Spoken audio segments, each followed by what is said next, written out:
So Neil, if you had to right now decide that free will does exist or doesn't exist, what would you prefer? My thinking over the recent years, because I didn't used to think about this at all, my thinking over recent years is leaning towards the absence of free will for practically everything we think and do in our lives.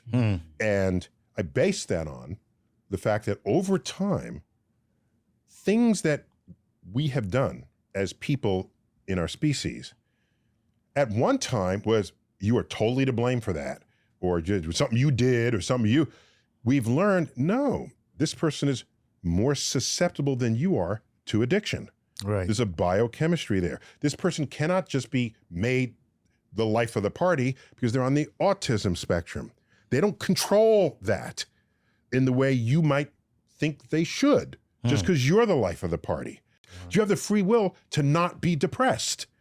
The person who's ready to jump off the bridge, in that instant, do they have the free will to not jump off the bridge?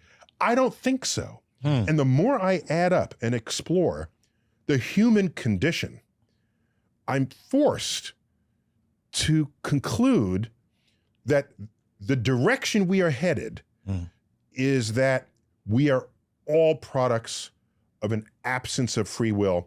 And as a result, society needs more compassion for people who do not otherwise fit in.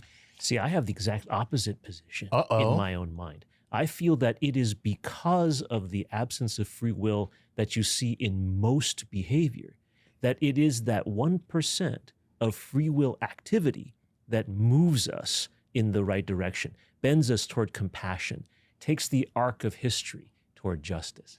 But but going back to what Neil just said, there are people who actually suffer from personality disorders, that suffer from brain disorders, where they can't do what you just said. They can't express compassion. They can't move towards there was a day when no one even thought to analyze it that way, as a brain disorder. Yeah, you were just an a-hole. Yeah, exactly. That was it. Now, if they can't, you can.